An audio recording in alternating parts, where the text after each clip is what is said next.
Bienvenue sur DMG TV, les histoires mystiques. Tu es nouveau sur la chaîne, n'oublie pas de t'abonner, de laisser un commentaire, de liker et de partager. Tu vas raconter une histoire et un numéro à l'écran sur le plus 237 655 81 90 17. Envoie ton histoire et on va jouer sur YouTube, Facebook et TikTok. On poste plusieurs histoires tous les jours sur YouTube, la chaîne c'est DMG TV. On a aussi une deuxième chaîne YouTube, on poste tous les 14 h. La chaîne c'est DMG TV, histoire mystique exclusive. On a une chaîne Facebook DMG TV et TikTok DMG TV. D'ailleurs, les directs c'est sur TikTok les mercredis et vendredis à 20h00 heure du Cameroun. Donc, je t'invite à t'abonner sur toutes nos plateformes pour ne pas manquer les vidéos qu'on poste avec des histoires mystiques. Voilà. Donc, on va écouter aujourd'hui des histoires mystiques. S'il vous plaît, laissez un like. Ce qu'on fait, c'est pour sensibiliser. Et donc, première histoire. Bonsoir DMG TV, bonsoir à vous. J'ai vu une histoire sur TikTok. Ça m'a rappelé mon histoire que j'ai vécue et qu'il faut que je vous raconte ça. Et j'espère que ça pourra sensibiliser les plus jeunes qui veulent se mettre avec des femmes plus âgées à cause de l'argent. Moi, c'est l'histoire d'une dame de la cinquantaine qui se rajeunissait avec moi. Elle se rajeunissait avec... Elle prenait ma jeunesse et mon énergie pour se rajeunir au fait. Je ne veux pas dire la ville. Je ne veux pas dire la ville où j'habitais parce que les gens pourront reconnaître. Mais j'avais rencontré cette femme à Newbell, dans un snack, quand je suis allé célébrer un anniversaire de mon ami. La dame, elle m'a repéré, elle a dansé avec moi. Les gens étaient étonnés qu'une dame de la cinquantaine vienne danser avec un jeune comme moi. C'était bien, je dansais avec elle, c'était tranquille. Elle m'a filé son numéro, on a échangé les numéros au fait. Quand j'arrive à la maison, j'étais étudiant. Déjà, j'étais étudiant. Ma mère, je n'ai que ma mère. Mon père, il ne vit plus. Les factures à payer, vous savez, la mère ne peut pas gérer comme le père gère. C'était très compliqué pour moi. Les factures à payer, la maison à payer, l'eau, l'électricité, je ne pouvais pas vraiment m'en sortir. Donc, quand la dame de 50 ans et plus m'a fait des avances, j'ai dit, pourquoi pas accepter. Mais j'ai d'abord posé des questions à la dame. J'ai dit, mais une dame comme vous, avec votre âge, vous n'avez pas des hommes de votre catégorie et consorts et tout. Elle me dit que non, les hommes comme moi l'intéressent, les plus jeunes sont plus virils, les hommes de sa catégorie sont déjà vieux et consorts et tout, qu'elle est veuve, elle a beaucoup d'argent. Quand j'ai suivi l'argent, j'étais étudiant, j'ai dit non, pourquoi pas aller. Maintenant, quand on était ensemble, on sortait ensemble, à un moment donné, au début, ça allait bien. Au bout de 4 mois, 5 mois au fait, j'ai commencé à vieillir. J'avais des cheveux blancs sur la tête. Pourtant, j'étais jeune, je n'avais que 19 ans. J'ai commencé à avoir des cheveux blancs sur la tête. J'ai commencé à faner, manquer de sang. Et au fait, elle rajeunissait. Vu que mes amis disaient que j'ai vu ta matière là, j'ai vu ta cougar là, elle est fraîche, elle est jeune. Moi, j'ai quitté alors où j'étais pour rentrer chez ma mère parce que je ne me sentais pas bien. Ma mère m'a amené à l'hôpital vu que j'ai failli m'évanouir. Le médecin qui s'occupait de moi, c'était une dame. Elle était spiritualiste. Elle a dit que mon fils, tu n'as pas, avec ton bilan de santé, tu ne peux pas être anémié, un enfant comme toi. Moi, je sais ce qui se passe. Explique à ta mère. Elle m'a mis dos au mur. Elle a dit, explique ce qui se passe à ta mère. J'ai expliqué à ma mère que je sors avec une femme qui a plus de 50 ans. Avant que le médecin a dit à ma mère directement que cette dame se rajeunit avec cet enfant, amenez-le chez un prêtre ou chez un tradipatricien et tout. Ma mère m'a amené chez un prêtre. Le prêtre a prié et tout. Ça n'allait pas toujours, ça n'allait pas vraiment. Malgré toutes les prières et tout, ça n'allait pas toujours. On m'a amené, on l'a conseillé, je suis allé à Edea. Le monsieur d'Edea m'a dit que son supérieur est au sud-ouest. Qu'on doit m'emmener chez au sud-ouest pour qu'on puisse me libérer des griffes de cette femme. Je suis arrivé au sud-ouest. Ce qu'on a fait au sud-ouest, on a fait beaucoup de rituels dont je ne peux pas vraiment expliquer ça ici. On a fait beaucoup de rituels. Et on m'a dit que cette femme se rajeunissait avec moi. Elle prenait mon énergie, ma force et tout. Et il fallait beaucoup de trucs pour que je m'en sorte. J'ai fait près de 3 semaines, 3 jours au sud-ouest. C'est quand je suis rentré que tout allait bien et j'ai pu continuer jusqu'à obtenir ma licence. Donc cette vieille femme, avant en Europe c'est facile d'avoir une femme âgée et profiter. Mais en Afrique, l'Afrique, c'est l'Afrique. Rien n'est facile ici en Afrique. Tout est noir. Rien n'est pour rien ici en Afrique. On ne donne rien pour rien. Voici un peu ce qui s'est passé. J'espère que ces jeunes qui diront Makuga et tout vont écouter ça. Ils vont faire très attention avant d'envisager se mettre avec une femme qui est plus âgée. Merci. Merci beaucoup pour l'histoire. Maintenant, on passe à la deuxième histoire. Bonjour DMG. C'est moi encore, à partir de l'Angola. J'ai encore une histoire pour vous. Bon, j'ai plein des histoires. Comme je vous avais dit la fois passée que je suis en train de vous suivre depuis quelques mois maintenant. Et j'ai vraiment beaucoup appris avec votre plateforme. Et comme je disais, excuse mon français, ce n'est pas le meilleur français. Je comprends mieux que je parle. Et bon, je suis angolaise, c'est pour cela. J'espère bien que vous allez comprendre ce que je dis et me comprendre quand je perds certaines paroles. Ok, bon. C'est une histoire de l'oncle de mon ex-mari.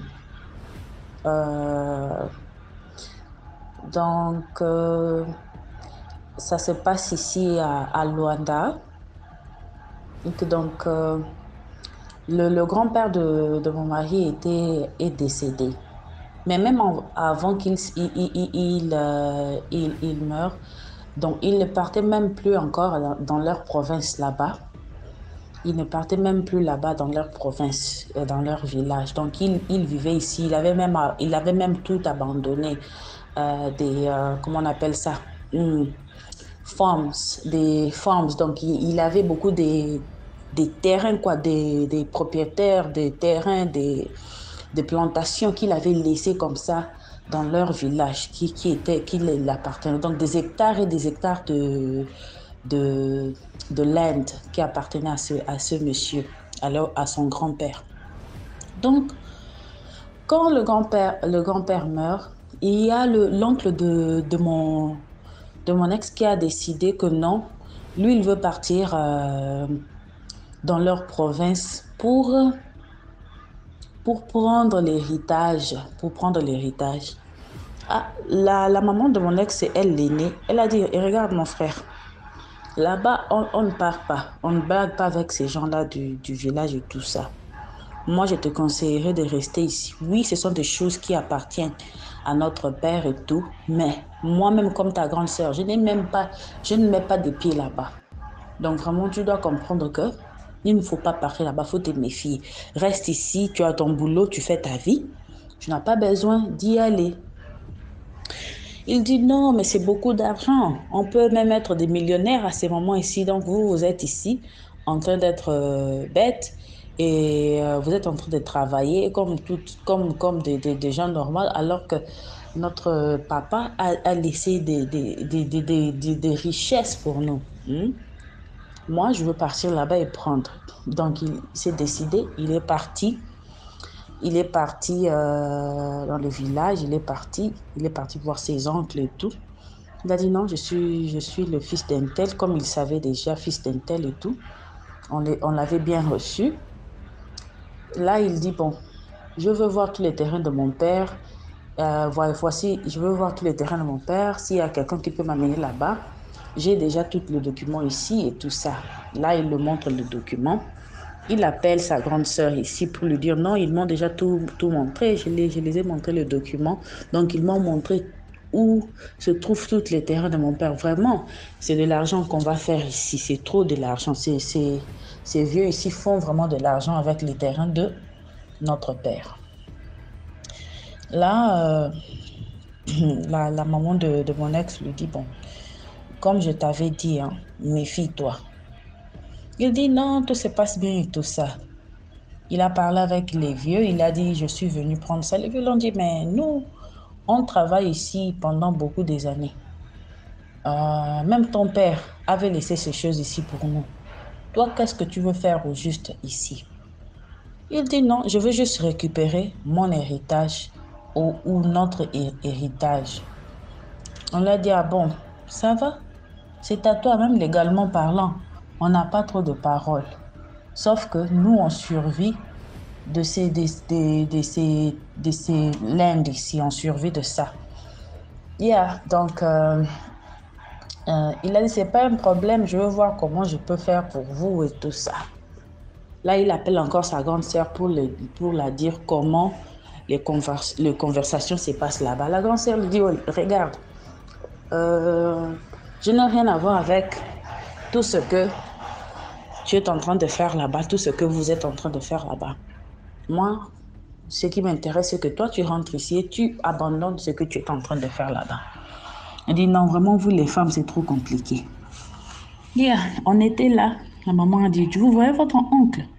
Je parle avec lui, je lui dis des choses sérieuses. Il est en train de se comporter comme ça. Et il est en train de me dire que nous, les femmes, on ne sait pas comment gérer certaines choses. Et je t'abeille, c'est un problème. Donc, après ça, il est resté là encore 3 jours. Il a tout préparé et tout. Après, il s'est mis en route de retour vers Luanda. Donc, quand il rentre, il ne se sentait pas bien. Il entendait toujours, vous voyez la machine là qu'on coupe avec les bois. La machine là automatique là, ils étaient si sourds. Je ne sais pas comment on dit ça en français. Je dois chercher ça sur Google.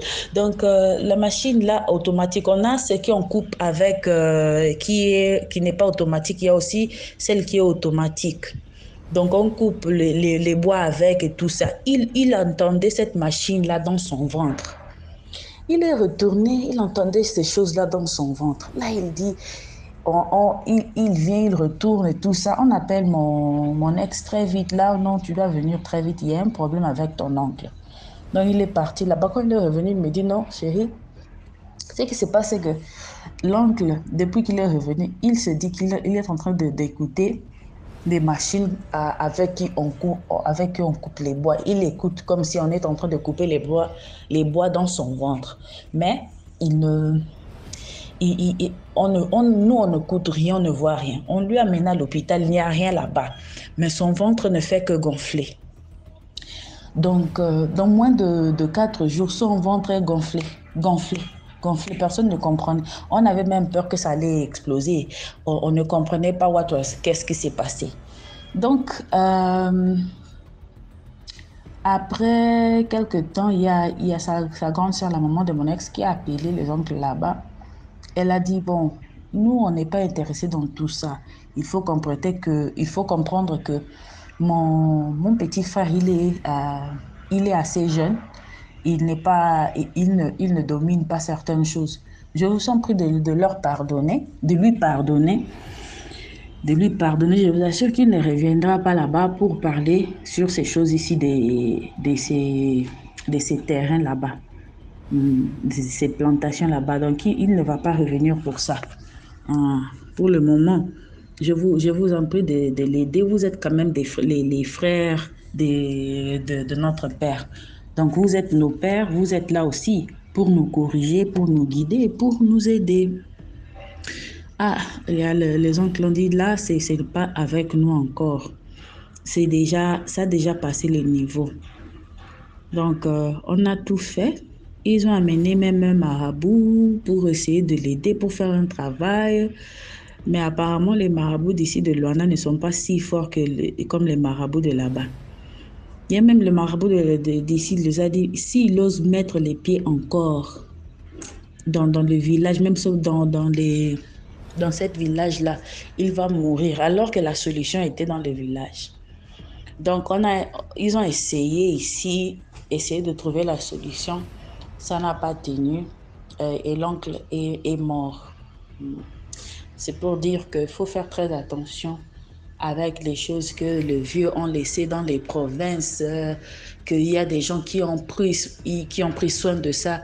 Vous ne savez pas combien des années et tout ça. Tu ne sais même pas quelle sorte de conversation qu'ils ont eu avant que tu étais même né. Là, tu viens que non. Tu commences à avoir le gros yeux sur des choses là pour que tu puisses devenir riche. Il faut faire très attention. Aujourd'hui, il est mort. Ça fait 11 ans qu'il est mort, qu'il est décédé. Bon, merci DMG. Likez, partagez, commentez. Thank you. Merci beaucoup pour l'histoire. Maintenant, on passe à la troisième histoire. Commentez, likez, partagez. Bonsoir DMG TV. J'espère que vous allez bien. Je vais vous raconter une histoire qui m'a aussi été racontée. L'histoire se passe au Congo-Brazzaville, dans une ville du Congo-Brazzaville dont je préfère taire le nom. C'est une dame qui raconte l'histoire à la personne qui me l'a contée. La dame faisait dans l'usure les prêts d'argent avec intérêt, là, des pourcentages et tout. Enfin, elle a donc prêté l'argent à un jeune homme. Apparemment, la somme était colossale. Elle était assez importante. Du coup, les intérêts aussi étaient importants. Le monsieur n'a pas respecté les clauses du contrat. Quand il fallait rembourser l'argent, comment il fallait rembourser l'argent et tout ce qui va avec. Il n'a même pas daigné lever le petit doigt pour faire l'effort. La dame l'a rencontré. La dame l'a interpellé pour lui dire que voilà, je t'ai remis mon argent à telle période. Ça fait un bon moment que tu devais me rembourser. Les intérêts ne font que grimper. Et tu ne fais pas les efforts pour me rembourser. Même si tu ne fais plus comme ça a été convenu, tu pouvais le faire même d'une autre manière, histoire d'apaiser mon cœur. Parce que là, moi, je suis fâchée. Je ne fais que courir derrière toi pour mon argent, mais tu ne fais pas les efforts. Tu ne fais aucun effort. Enfin, le jeune monsieur, il a banalisé, il a certainement dit que, voilà, je vais rembourser peut-être à mon temps. La dame lui a donc dit que, là, elle est revenue vers lui, elle lui a dit, là, moi, je suis vraiment fâchée. Et tu verras donc ce que je ferai maintenant. Parce que je t'ai donné assez de temps. Et j'aurai l'impression que je te fous de ma gueule. Tu vas aller travailler l'argent, là, tu verras. Là, c'est encore une fois de plus banalisé. Il s'est dit, peut-être elle va aller me porter plainte, travailler comment? Peut-être elle va aller me porter plainte même à la police. Je vais aller reconnaître là-bas que j'ai pris. Je vais rembourser à ma convenance. Quelques moments plus tard, je ne sais pas trop quelle période. Je ne peux pas délimiter la période en elle-même. Mais un bon moment après, le jeune homme est décédé. C'est dans le jour de la veillée du jeune homme. Le monsieur qui me conte l'histoire était assis juste à côté de la dame. Je ne sais pas si c'était une façon de se confesser ou bien c'était une façon de s'enorgueillir. Genre, voilà, je peux, voilà ce que j'ai fait. Elle dit au monsieur là que tu connais bien le monsieur qui est décédé, le jeune homme qui est décédé là, tu le connais bien. Oui, je le connais. Je dis que ok. Ça veut dire que tu as son numéro, vous avez l'habitude de papoter, de vous appeler. Il dit bien sûr, oui. Il dit appelle-le donc. Il va répondre. Si tu as son numéro, appelle-le. L'histoire du numéro, moi, j'ai demandé à la personne après que, mais comment se fait-il qu'il a toujours le même numéro? Lui m'a répondu, oui, il a le même numéro. Ça m'a fait bizarre, mais bon, c'est pas moi qui ai vécu l'histoire. Il dit qu'il a payé le numéro. La personne a décroché. Allô, comment? Oui, ça va et toi? Ça va un petit moment, je te cherche. Tu es passé où? Moi, je suis loin. Loin, c'est où? Non, je suis loin. Moi, je travaille quelque part là. Je suis vraiment loin. Mais tu vas revenir dans ce côté quand et tout pour qu'on se voie. Non, je ne vais pas revenir. Il ne faut pas m'attendre. Je ne vais pas revenir. Je suis un peu loin là. Je fais certains trucs. Je ne pense plus revenir. Mais pourquoi? Et ta famille et tout? Le gars a seulement coupé l'appel. Enfin, la personne de l'autre côté a coupé l'appel. Le monsieur qui était couché, dont on faisait la veillée, puisque c'était les pleurs et tout. Parce qu'il ne faut dire ça à personne. Ce qui vient de se passer, ne dit ça à personne. Il a pris mon argent et il voulait s'en accaparer, il voulait me donner. C'est même la façon dont il faisait qui m'a pas plu. C'est pour ça que je l'ai fait tuer mystiquement pour qu'il aille travailler, ça il me rembourse ça. Le gars était glacé là sur place. Elle lui a dit ne répète pas ça. Tu vois ce que j'ai pu faire. Si tu répètes ça, il y a des répercussions. Ne t'inquiète pas, je saurai où te prendre et comment le faire.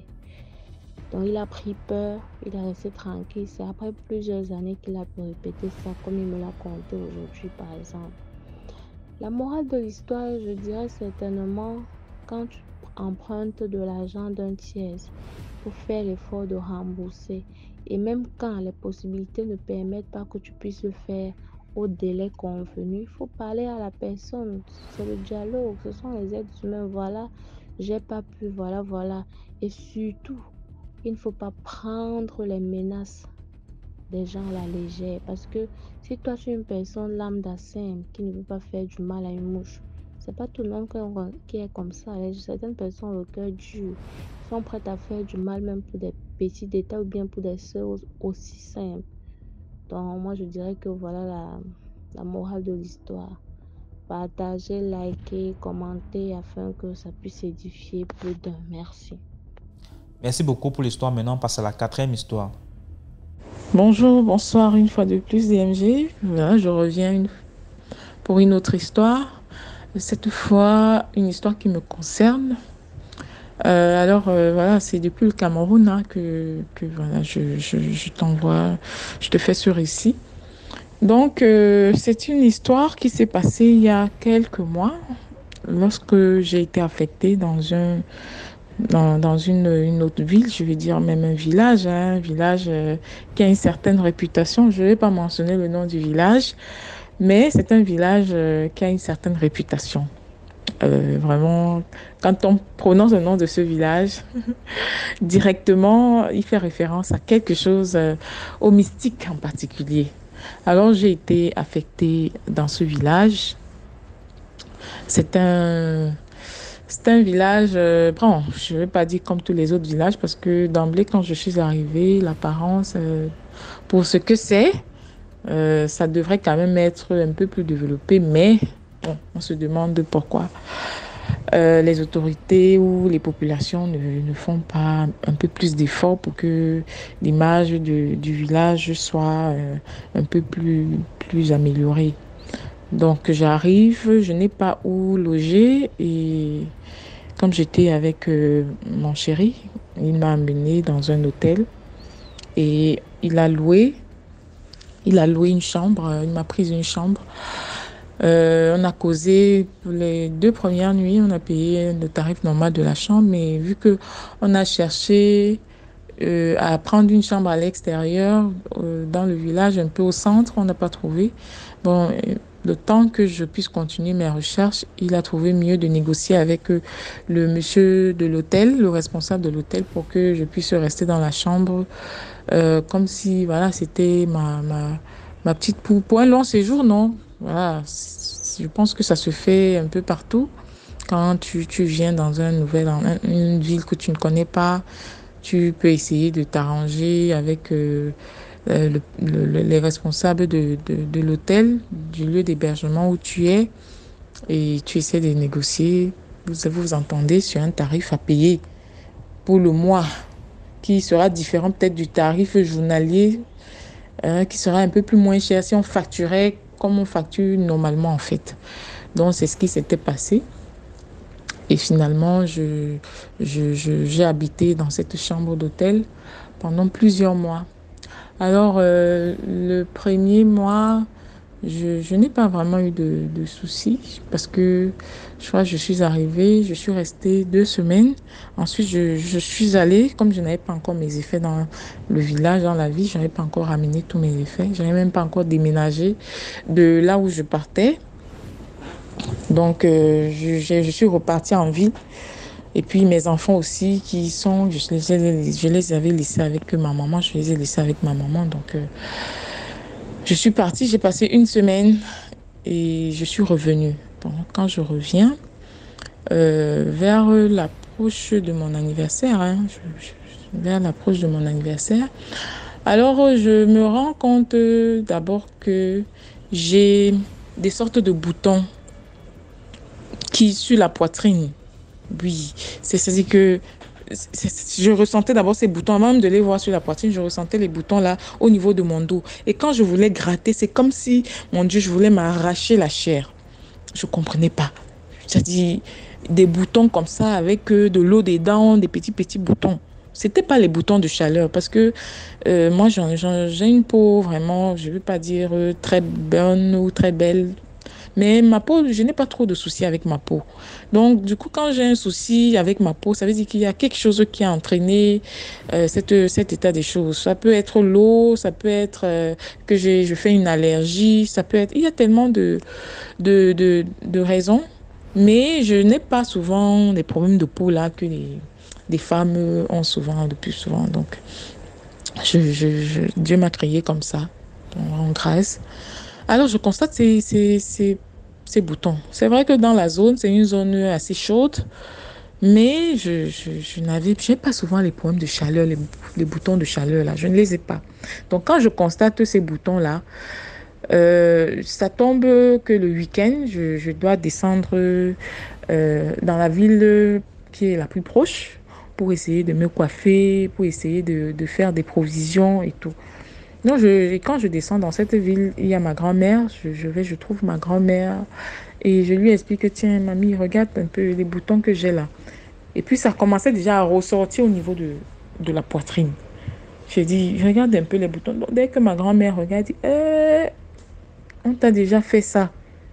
Je dis quoi? Elle me dit qu'on m'a déjà lancé le son. Voilà, les Camerounais de la page vont reconnaître, surtout ceux d'une certaine ethnie. Donc, c'est comme ça qu'elle s'en va, comme ma grand-mère, elle connaît les plantes, les feuilles qui soignent et tout ça. Elle s'en va donc cueillir les plantes, les feuilles qui soignent, elle vient, elle écrase et elle me fait je sais pas, elle me place ça, un embaumement, quoi. Voilà. Je ne sais pas si c'est vraiment le terme, vous allez m'excuser. Donc, elle reprend, elle me met cette pâte. Elle me répand ça partout où il y a les boutons. Et quand elle met ça, c'est comme si on était en train de me frire le corps. Ça fait... Je dis que merde, j'étais quelque chose de fou. Alors, quand elle finit de faire ça et je repartais le même soir, parce que j'étais arrivée la veille, j'ai fait mes courses et c'était le lendemain que je lui avais montré ça, parce que quand je venais d'arriver, je n'ai pas eu la tête. Donc, quand elle a fini de mettre ça, ça a séché un peu, je me suis habillée, j'ai repris ma voiture et je suis rentrée où je travaille. Donc, j'arrive dans la nuit. Et dans la nuit, là, quand je suis arrivée, j'ai vu un petit chat noir comme ça qui m'a escortée jusqu'à l'hôtel. Et ça m'a semblé, j'ai dit, vraiment, ce chat, c'était vraiment comme s'il m'escortait. Un petit chat, il était noir, mi un peu, quelque chose comme ça. Il m'escortait vraiment. J'ai dit, quand je m'arrêtais, il s'arrêtait. Quand je continuais, je reprenais le chemin, il reprenait. Parce que j'étais arrivée dans la nuit vers les 22 heures par là. Donc, j'ai marché en récitant mes versets bibliques, le Notre Père dans le cœur et tout ça. Je suis arrivée à l'hôtel, j'ai cogné, on est venu m'ouvrir. Je suis entrée, je suis allée dans ma chambre et je me suis couchée. Bon, le lendemain, je me suis levée, je me suis préparée, je suis allée au boulot et quand je suis revenue, ce lundi, je me suis allongée, j'ai dormi.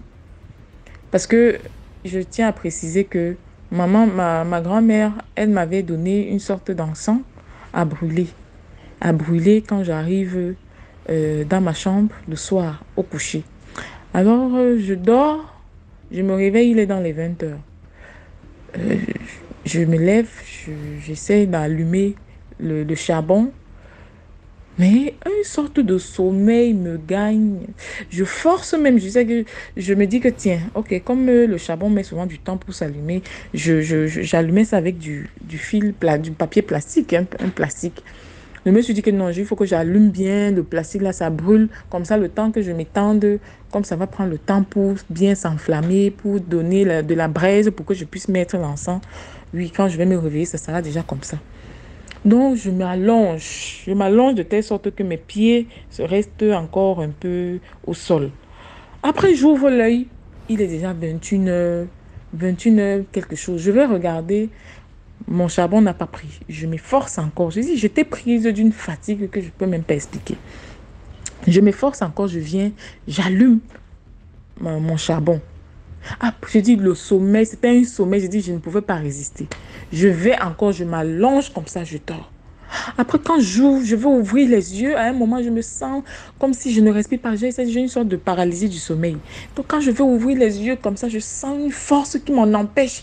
Même pour respirer, même pour me tourner, je n'arrive pas. Mais je force en me mettant à réciter. Je me mets à réciter notre Père qui est aux cieux, que ton nom soit sanctifié. Elle a dit, mes idées s'embrouillent, mais je force quand même. Je me mets à réciter. Je parviens à entrouvrir un peu les yeux. Et quand j'entrouvre les yeux, je vois qui, près de mon lit, je vois un monsieur, c'était comme une sorte de papa, âgé, hein. Du moins, d'après, c'est ce que j'ai aperçu. Il avait une sorte de tenue traditionnelle avec une canne, il se tenait là comme ça debout, il me regardait. Et je crois que quand il a réalisé que moi, je le voyais, paf, il a disparu. Et c'est quand il disparaît que j'ai la force de me lever du lit. Je dis que, mais attendez, qu'est-ce que je viens de voir là? Mais c'est quoi ça que je viens de voir? C'est pas possible. Mais quelqu'un dans ma chambre? Quelqu'un dans ma chambre? Non, non, non. Je me mets à me lever et je commence à proférer, à m'exprimer. Je dis non, ce n'est pas possible. La porte de ma chambre, je l'ai fermée à clé et je laisse la clé toujours au niveau de la serrure. Comment est-ce que quelqu'un a fait pour entrer dans ma chambre? Mais qui es-tu pour te permettre de t'introduire dans ma chambre quand je suis endormie? Mais c'est pas possible. Alors, j'ai dit que j'ai eu comme une sorte de chair de poule. J'ai commencé à m'exprimer. Je dis, grand-père, moi je t'ai vu, hein. Moi je t'ai vu dans ma chambre. Je ne sais pas qui t'a envoyé. Je ne sais pas pour qui tu es venu. Mais je te dis, je ne dois rien à personne dans ce village. Je n'ai fait aucun mal, ni à ton enfant, ni à qui que ce soit, pour que tu viennes pour venger je ne sais pas quoi. Moi aussi, j'ai un grand-père, même s'il est déjà au pays des morts, mais même de là où il est, il ne peut pas permettre que tu me fasses ce que tu veux me faire là. Et même Dieu qui m'a envoyé ici, dans ce village pour travailler, ne va pas te laisser me faire ce que tu veux faire. Je dis, je suis oint dans le sang de Jésus. Tu ne peux pas me faire du mal, même si tu fais comment. Et je n'ai rien fait pour que tu puisses te permettre de me faire du mal. C'est-à-dire, je parlais comme ça avec autorité. Je ne sais pas d'où je prenais la force, mais je me suis exprimée comme ça avec autorité. Que non, ce n'est pas possible. Tu ne peux pas venir t'introduire dans ma chambre. Je ne te dois rien. Je ne sais pas qui tu es. Qu'est-ce que tu me veux? Tu me cherches quoi? Tu me cherches... Je parlais vraiment sans arrêt. À un moment, je me suis assise. DMJ. J'ai dit à peine j'ai posé mes fesses sur le lit que la lumière est partie. C'est comme s'il y a eu coupure de lumière. Oh, mon ami. J'ai dit, mon cœur a fait les bonds de ballon de basket. Bing, bang, bang. J'ai dit que c'est comme si ça voulait quitter de moi qui parlais tout de suite là. Il fallait me voir. J'ai dit que mes yeux sont sortis comme ça des orbites. À peine peut-être 30 secondes comme ça. Le courant est revenu. Merde. Mes cheveux s'étaient déjà tendus. DMJ. Les choses qu'on voyait souvent dans les films de nos frères nigériens. J'ai dit, c'est arrivé sur moi. Je ne pouvais pas m'imaginer. J'ai dit, ce genre d'histoire, quand des gens racontent souvent, tu te dis, ah, c'est un racontard. Est-ce que une chose comme ça peut arriver même dans DMJ? Je dis, je te parle d'une histoire vécue par moi-même. Alors, ça dit que quand la lumière revient, je reprends mes esprits, je dis, merde, qu'est-ce que je viens de vivre là comme ça? Directement, je prends mon téléphone, j'appelle ma grande sœur et elle me conseille de verser du sel partout. Donc, je verse du sel partout dans la chambre et je mets des musiques religieuses, je mets des chants religieux et je me mets à prier, je récite ma Bible et tout et tout et tout. je m'endors. Peut-être, sans mentir, pour pouvoir retrouver le sommeil, ça a été difficile, hein. Parce que à peine dès que je veux fermer l'œil comme ça, je saute, je contrôle autour de moi s'il n'est pas encore revenu. Donc j'ai de minuit à pratiquement 4h30 que le sommeil m'a volé. J'ai dormi. Le lendemain, je suis arrivée au travail à pratiquement 10h. Les collègues m'ont demandé, mais qu'est-ce qui s'est passé? Je dis non, c'est rien. J'ai appelé ma maman. Ma maman, elle me dit, mais attends, qu'est-ce que tu me racontes là? Je lui dis que comme tu entends là, voilà ce qui s'est passé. Et ma maman me dit, ok, de toutes les façons, on verra. Toute la semaine là passe. Le week-end qui suivait, le samedi, jour de mon anniversaire, j'étais allongée comme ça sur mon lit, en train de me dire que vraiment, mon Dieu, comment tu peux m'envoyer dans le village ici? Ouais, tu me réserves même quoi? Mais je sais que tu ne fais jamais rien pour rien. Je me posais des questions. Après, soudain, j'ai mal au ventre. Là, je me suis réveillée le matin, ma porte est encore fermée, il n'y a que les lumières. Quand le jour se lève, la lumière entre partout, ça se faufile partout là. Donc, je me lève, j'ai mal au ventre, je me lève, je vais aux toilettes. Quand j'arrive aux toilettes, je vois un bâton posé comme ça là, ça dit, comme si on avait posé pour que je vienne pour placer mon pied. Mais je n'ai pas placé mon pied, je ne peux pas te dire comment, parce que c'est quand je suis déjà assise sur le bidet que quelque chose me dit, regarde au niveau de tes pieds. Je regarde au niveau de mes pieds. Je vois ce bâton-là et mon pied était juste comme ça, de manière parallèle à ça, de quelques centimètres. Je dis, merde, mais c'est quel bâton ça? J'ai voulu ramasser avec les mains. Un cœur m'a dit, non, ne touche pas. J'ai laissé ce bâton-là. J'ai fini de me soulager. Je m'en vais encore m'allonger sur mon lit. Après 5 minutes, mais j'ai dit, mon ventre me fait encore mal. J'ai dit, c'est même quelle histoire ça, maintenant que j'étais aux toilettes. Je me lève encore. Je m'en vais aux toilettes. Je fais attention de ne pas poser le pied sur le bâton que j'ai vu. Je m'assois. Et à peine je me suis assise sur le bidet DMG, je vois comme des sortes de flashs dans ma chambre. Tchac, tchac. Oh, mais qu'est-ce qui est en train de prendre ma chambre en photo? C'est la question que je me demande. Après, à un moment, un autre flash encore. Tchac, tchac. Oh, je finis de me soulager, je me lève, je sors. Je dis que, où c'est qui me cherche depuis là?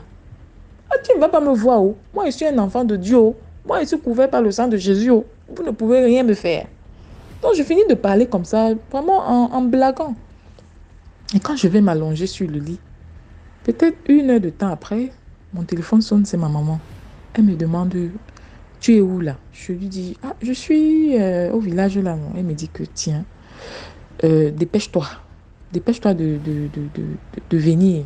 Viens me trouver ici, dans la ville, chez ta grand-mère. J'ai un mauvais pressentiment te concernant. Viens, ne dors pas là-bas. Viens me trouver ici. Je dis que, tiens. Ce matin, même quand je me suis levée, j'ai trouvé une sorte de bâton. Je suis allée aux toilettes pour me soulager. J'ai trouvé une sorte de bâton là qu'on a posé comme ça. Et tout à l'heure, encore, je repars aux toilettes. C'est comme si on a pris ma chambre en photo. Elle me dit que ne dors pas là-bas aujourd'hui. Dépêche-toi, tu montes. C'est comme ça, DMG, que je me dépêche, je monte. Désolée pour la longueur de l'histoire, hein, mais c'est vraiment, c'est nécessaire. Je me dépêche de monter. Et ce jour-là, je vous assure, le voyage a été pénible. Pour la première fois, je dis, je suis quittée, on est quitté à 14h, on est arrivé à pratiquement 21h. Pour un trajet qui dure 2 heures de temps. Donc, je suis arrivée chez ma mère et ma grand-mère, je leur ai expliqué. Ce soir-là, elles ont prié, on a prié tout ensemble. On a dormi, j'ai dormi au milieu d'elles. Ma grand-mère derrière, ma maman est devant, moi je suis au milieu. C'est comme ça qu'on a dormi. Et le lendemain, ma grand-mère est allée chercher des feuilles et elle est venue, elle m'a lavé. Et c'est comme ça là que je suis partie. Donc quand je suis arrivée encore au village là, dans la nuit, je n'ai plus craint personne. Mais ce que je ne savais pas, c'est que ma maman, elle n'avait pas avalé ça comme ça. Donc ce qui fait que le lundi, vers les 11h, elle m'appelle. Elle me demande, tu dis qu'on descend où? Et tout, je lui dis, ah, descends au centre. C'est comment? Tu viens? Elle me dit que oui, oui. Elle vient voir mon chef. Il faut qu'elle parle avec mon chef pour lui dire que pardon, voilà son enfant qui est là-bas avec que pardon, qu'il veille. Ces choses qui se sont passées dernièrement là, elle ne veut pas. C'est comme ça que ma maman est venue. Elle allait rencontrer le chef. Elle a dit, ça peut être vraiment ce genre de choses. Ça peut être... parce que j'étais contrainte d'aller même expliquer tout au chef, ce que je ne voulais pas. J'ai expliqué tout au chef. Le chef, il a rassuré ma maman. Il a dit, ne vous inquiétez pas. Maman, je la prends sur moi. S'il y a n'importe quoi, de toutes les façons, on va avoir le fin mot de cette histoire. Et c'est comme ça que j'ai marché dans cette ville avec ma maman. Les gens m'ont vu avec ma maman. Et je pense que ça a fait en sorte que les gens prennent peur que, tiens, on pensait que c'était un singleton libre comme ça, mais elle a un protecteur derrière. Ça a fait que je n'ai plus eu ces attaques-là. Ça s'est arrêté comme ça. Parce qu'on est arrivé dans la chambre d'hôtel, ma maman, elle a versé du sel partout, elle a prié, on a dormi, on s'est levé le matin, elle a encore prié, elle m'a confié une fois de plus dans les mains du Seigneur avant de s'en aller le matin qui suivait. Donc, vraiment, quand on a encore une maman aimante, parce qu'avec les histoires que j'ai déjà suivies ici concernant les mamans qui elles-mêmes mangent leurs propres enfants ou les esposent, franchement, la mienne, surtout qu'elle est enfant unique, elle n'a pas de frère, elle n'a pas de soeur, elle nous considère comme ses trésors, elle ne blague pas. Ça dit, dès que tu viens te plaindre, même seulement que ta maîtresse t'a frappé, ma maman, ça dit, elle pète les plombs. Elle pète les plombs. Donc, vraiment, rendons toujours grâce au Seigneur pour toutes les personnes qui ont leur maman encore en vie. Choyons nos mamans parce que ce sont nos véritables anges gardiens. C'est-à-dire, pour ne pas dire les toutes premières anges gardiens que Dieu nous donne pour les mamans qui sont aimantes. Moi, j'ai cette grâce-là, je rends grâce à Dieu pour cela. Et vraiment, je veux préciser, hein, même quand elles sont parties, parce que j'ai également eu des témoignages dans ce sens, une maman reste une maman. Une maman reste une maman, qu'importe de là où elle se trouve. Quand vous gardez un lien avec votre maman qui vous a mis au monde, vous êtes une personne bénie. Donc, depuis ce jour, je n'ai plus de soucis dans ce village du genre mystique où je me suis sentie menacée comme ça. Non, j'ai eu encore quelques petits bruits de situations un peu bizarres, mais ce n'était plus de ce genre-là. Ça s'est arrêté comme ça. Ça s'est arrêté. Donc, voilà mon histoire. Une fois de plus, beaucoup de courage dans les commentaires. Merci beaucoup pour l'histoire. Maintenant, on passe à la 5e histoire. Likez, s'il vous plaît. Bonjour DMG, je reviens encore pour une autre histoire. Je crois que mon français va améliorer. Ça fait longtemps que je ne parle pas le français. Je commence à oublier. Je fais quand même l'école en français aussi, ici même en Angola.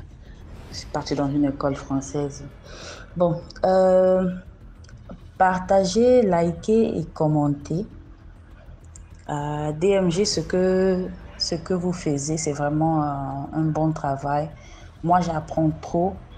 J'ai beaucoup appris. Et même en écoutant les autres histoires, ça m'a ouvert les yeux par rapport à des situations que moi-même, je suis en train de passer et que mes frères aussi sont en train de passer. Bon, mon histoire, c'est que ce qui arrive, c'est que ma grand-mère, je vais commencer par là, parce que je ne sais même pas d'où commencer. Bon, ma grand-mère, elle, quand on s'est lavé, elle me demandait de l'aider pour laver son dos. Parce qu'elle était déjà vieille, elle n'arrivait pas à laver bien son dos. Donc, elle me demandait de l'aider, elle me donnait son éponge et son savon pour l'aider, pour laver bien son dos. Elle était une femme trop propre là, une bonne femme. Quand je lavais son dos, j'ai dû remarquer qu'elle avait quelque chose sur son dos que moi aussi j'ai. C'est une chose là qui est comme un bouton par là. Donc, quand elle me demandait de laver son dos, j'étais vraiment petite. J'étais petite. C'est elle qui... J'étais vraiment petite. J'avais mes 6 ans, 7 ans. Donc, je n'ai pas grandi en Angola. J'ai dû voyager beaucoup avec les parents et tout ça, machin, machin. Quand je commençais à me rendre compte de mon corps, je remarquais que moi aussi, j'ai la même chose sur mon dos que ma grand-mère avait. Bon, je n'ai jamais touché à cette chose-là. J'avais montré ça à ma maman. Je l'avais montré. J'ai dit, maman, j'ai quelque chose ici sur mon dos. On m'a dit, ah, ce n'est rien. Ce n'est rien, ça va passer. Donc, ma maman a ignoré ça. Bon, moi aussi, j'ai ignoré ça. Je laissais ça comme ça. Et j'ai grandi et tout ça. Je suis partie en dehors de pays. Je grandis dans un pays anglophone et tout ça. Mais je voyageais aussi dans des pays francophones et tout ça. Donc, j'ai passé ma vie en dehors de ces pays. Donc, quand ma grand-mère était en train de mourir, c'était une nuit très étrange pour moi parce que c'était une nuit que je sentais comme si je suis tombée malade. Je suis tombée malade à cette nuit-là. Mais avant ça, qu'est-ce qui s'est passé? Il y avait une vieille qui est venue dans ma salle, qui était dans ma salle de comptabilité avancée. On était en train de faire la spécialisation universitaire. Hein? On était en train de faire la spécialisation pour ça. Il y avait une vieille, elle disait qu'elle avait 75 ans, la vieille. Donc, la vieille là s'assoyait toujours près de moi. Parfois, je la trouvais très bizarre. Quand elle était en train de rire, c'est comme si her laughter, c'est comme si quand elle rigolait, quand elle était en train de rire, c'est comme si sa voix faisait des échos. Et elle paraissait exactement comme ma grand-mère. Et je la trouvais vraiment drôle. Et parfois, la grand-mère là me disait, oh non, il faut être forte. Tu sais, dans la vie, il faut être forte. Dans la vie, il faut être forte. Ah, je la regardais seulement, mais c'est quoi avec cette grand-mère ici? Donc, on avait des examens finaux pour le cours là qu'on est en train de faire. Et le jour-là, la grand-mère n'est pas venue. Mais la nuit avant qu'on fait les examens, vraiment, je n'ai pas bien dormi. D'abord, je n'ai pas dormi. C'était comme si... Donc, j'étais malade toute la nuit. J'ai fait des fièvres très hautes. On n'était que moi avec mon frère, on était en train de faire notre spécialisation. Moi avec mon frère. Mon frère a dit que quand il me mettait a wet cloth sur mon forehead, donc ça séchait. Ça séchait sur mon corps, donc j'étais tellement chaude. Et qu'est-ce qui a fait peur à mon frère? Parce que moi, je ne voyais pas mon dos. La chose là qui est sur mon dos, ça a commencé à gonfler. Donc j'ai dit à mon frère, regarde-moi la chose là, ça ne s'est jamais bougé. J'ai toujours vu ça comme un petit défaut sur moi. Je ne comprends pas pourquoi aujourd'hui, cette nuit ici, ça me fait très très mal. Donc, ça me faisait très mal. Et du coup, il y a comment on appelle ça? Il y a une chose qui est sortie de là-bas. Une chose très gros là qui est sortie de là-bas de mon dos. C'est sorti de là. On appelle ça comment? Quand quelque chose est en train de pourrir, il y a maggots, comment on dit ça? Il y a souvent des choses là, non, qui sortent, qui font des gros mouches. Mais sauf que celle-là était différente.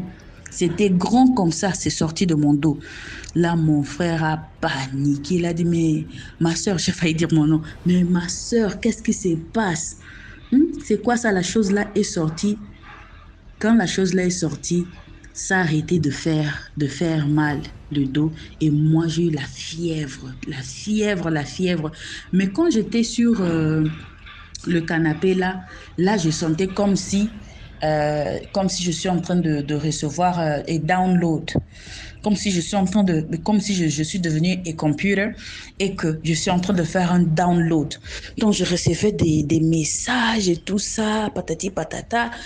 Et je disais à mon frère, tu sais, Dieu se manifeste là dans la vie des gens dans les différentes formes. Je parlais. Donc, mon frère pensait que c'était seulement l'effet de la fièvre que j'avais qui était vraiment dans un haute high level. Donc, mais ce qui est étrange, c'est que ni lui, ni moi, on a pensé à y aller à l'hôpital. On ne sait pas pourquoi. Alors que nous sommes des gens très éveillés et on part à l'hôpital. Donc, je ne sais pas comment on n'a pas pensé à l'hôpital. Mais le lendemain, quand je me suis réveillée, j'étais en forme. C'était comme si je n'étais pas malade. J'étais en forme, je suis partie faire mon examen. Mes examens. Donc, quand je suis arrivée, c'était drôle parce que la maman là qui était très intelligente dans la salle, qui aimait toujours bavarder et donner des conseils et tout ça, elle n'était pas venue. Elle n'était pas venue. Je dis, tiens, elle disait qu'elle avait le nombre des enfants comme les nombres des enfants que mon père, que ma grand-mère a. Elle était aussi une femme courte de taille comme ma grand-mère, sauf qu'elle était plus grosse comme ça là. Elle avait un peu plus de poids que ma grand-mère. Mais tout était comme ma grand-mère. Bon, elle n'est pas venue. Elle disait qu'elle avait besoin de cette cour-là pour qu'elle puisse partir et servir dans l'église. Je me suis dit, mais elle n'est pas venue pour faire les examens finaux, c'est drôle. Bon, nous, on est resté, je fais mes examens, après je suis venue. C'était drôle le jour-là que je n'avais pas pris le bus. Dans la même cité là où mon petit frère et moi étaient, il y avait aussi mon grand frère qui vivait là-bas. Lui, il avait déjà sa maison. Donc, il m'a dit, Gloria, tu es toujours à l'université? J'ai dit oui. Il me dit, non, faut pas prendre yo bus. Il faut m'attendre là. Il faut pas prendre la bus. Je vais venir te prendre. Je dis, bon, free ride, ok. Il va m'emmener directement à la maison, c'est mieux. Donc, il était venu me prendre. C'était pas parce qu'il voulait être gentil le jour-là, parce que mon grand frère, il est toujours occupé avec ses affaires. Il n'est pas intéressé pour venir te prendre. C'est rare qu'il fait des choses comme ça. Mais il est venu me dire que non, ma grand-mère est décédée la nuit. Ma grand-mère est décédée la nuit. Ma grand-mère est décédée la nuit et la grand-mère là n'est pas apparue, n'est pas venue. Et la chose là qui était actuellement comme de ma grand-mère, ça a bougé. Ma chère, mes frères et sœurs, il y a des choses dans la vie, il y a même des choses que nous sommes qu'on ne sait pas. Il y a des secrets dans ce monde, vraiment, c'est mystique. Donc, j'étais assise là. Je n'étais pas si triste parce que je n'ai pas grandi avec elle. Et puis, elle était déjà vraiment très vieille. Elle a bien vécu sa vie. J'étais là un peu troublée dans mes pensées, mais elle est morte. Elle est morte et moi je vais passer pour toutes ces choses. La grand-mère là n'est pas venue. Sûrement, elle va venir demain. Le lendemain, on a fait le deuxième final exam. Elle n'est pas venue. On a fini le cours. La grand-mère là n'est jamais revenue. Et moi, j'ai reçu une autre manière de voir la spiritualité. Mais jusqu'à présent, je ne sais pas comment aller, d'où commencer et quoi faire. Parce que à ces moments ici, mes relations avec les hommes, ça ne marche pas. Ça ne marche pas. Donc, depuis ma séparation avec mon ex, même avant mon ex-mari, ça ne marche pas. Donc, mon père n'est jamais été in favor de moi avoir un mari. Donc, tous les hommes qui venaient pour demander ma main, c'était non, non, non, non, non. Je suis même restée avec mon ex-mari par têtu. Et mon père a fermé les portes jusqu'à quand j'ai eu mes 2 enfants. C'est là où il a accepté qu'il puisse quand même faire le coco. Oui. Et même quand on a fait après de faire le coco, mes frères, on n'a pas avancé avec le mariage. Donc, même quand je dis mon ex-mari, il n'avait pas payé la dot complètement. Il avait seulement fait le coco. Il avait juste payé, comme on dit, le fiançailles pour dire que non, c'est moi qui est avec votre fille. Et on l'avait donné la liste des choses qu'il devait amener pour qu'on puisse faire la dot. La dot ne s'est pas passée. J'ai découvert des choses sur mon ex et là, on s'est laissé. On s'est laissé. J'ai dû sortir de la maison. J'ai pris mes choses et grâce à Dieu, comme je suis une femme indépendante, donc on fait ça comme ça. Donc il y a des choses très étranges qui se passent dans ma vie. Je ne reste pas dans les relations. Aujourd'hui même, je suis dans mes trentaines. Ça ne marche pas. Et cette histoire ici que je vous dis sur moi a une deuxième partie que je vais vous raconter une autre fois. Merci DMG, merci à vous tous. J'espère bien que que vous allez comprendre ce que je suis en train vous allez comprendre mon histoire. Ok, bye bye, thank you. Merci beaucoup pour l'histoire. Maintenant, on passe à la 6e histoire. Bonsoir DNG TV. Je suis sur votre émission. Bon là, j'aimerais participer parce que j'ai écouté l'histoire de la femme qui racontait qu'il y avait les poules et il y a un enfant qui a lancé le caillou sur une poule et ils ont mangé ça, il est mort. Ça m'a rappelé une histoire qui s'est passée au quartier dont les auteurs eux-mêmes qui ont vécu l'histoire m'ont raconté. Donc, nous sommes dans un quartier où vous savez que nos quartiers africains, là, les poules se baladent, quoi. Maintenant, il y a un coq, il avait une patte coupée. Vous savez, les coqs qu'on attrape souvent là, qu'on attache le fil à la patte, après la patte quitte. Donc le coq, il se baladait là, il n'avait pas d'endroit, en fait, il n'avait pas de propriétaire. Il dormait sur un badanier. Donc, tous les jours, le coq était là, il déambulait, il était là, mais il était tué les autres poules. Voici comment mes frères, 2 de mes grands frères et un de mes oncles du quartier, ils étaient là, ils étaient assis à la grande cour, ils ont vu le coq. Voici comment un dit que, ah, Joe, mais le coq là, vous dites quoi, hein? On est là, ça c'est un bon, hein? On achète les pommes de terre, les tomates, machin, on fait ça bien là avec le manioc. Les autres aussi, ils ont adhéré, oh, oui, c'est bon. Mais avant ça, le tonton, puisque c'est 2 de mes grands frères et un tonton, le tonton, lui, le lendemain, il devait aller faire un bricole dans un quartier qui est peut-être à 42 km ou 40 km comme ça de notre quartier. Donc c'était vraiment loin. Il devait faire la peinture là-bas. Donc ils ont dit, bon, le coq là, on va l'attraper. Ils ont commencé à faire les plans là, l'entourer. Boum, ils l'ont attrapé. Ils l'ont attaché. Oh bon, là aujourd'hui, là, toi là, demain, tu vas passer dans la casserole. Voici comment ils ont attaché le coq. Ils ont mis dans les sachets, les sacs de farine. Ils ont mis dans un fût. Ils ont fermé le fût avec... ils ont fait les trous dans le sac pour que le coq respire. Ils ont mis dans un fût. Ils ont fermé le fût là, ils ont caché. Or, le lendemain matin, ils ont acheté les pommes de terre, les tomates, les oignons, le manioc, tout. Pour dire que bon, là, à midi ou l'après-midi là, on va le préparer, on va le manger. Non, c'est le même jour même qu'ils ont fait ça. Voilà, le même jour qu'ils ont acheté ça. Bon, demain, on va préparer. Donc le lendemain, il se sépare. Le lendemain, comme ça, l'oncle maintenant, il va au chantier. Je te dis qu'il a peut-être pris 1000 francs de taxi. C'était vraiment loin, le quartier où il allait travailler. Donc, il part comme ça. Il marche. Il y a une vieille femme qui l'arrête. Ah, mon fils, viens d'abord. Oh, bonjour. Oh oui, bonjour, maman. Ah, le coq que vous avez attrapé hier là. Ne le mangez pas, c'est un notable. Si vous le mangez, vous allez mourir. C'est comme ça que l'oncle, il dit qu'il a eu la chair de poule. Eux-mêmes, ils nous racontent ça. Hein. Il a eu la chair de poule. Comme ça qu'il appelle, que, oh, il appelle ici là que, oh, le coq là, détachez-le, oh, détachez-le.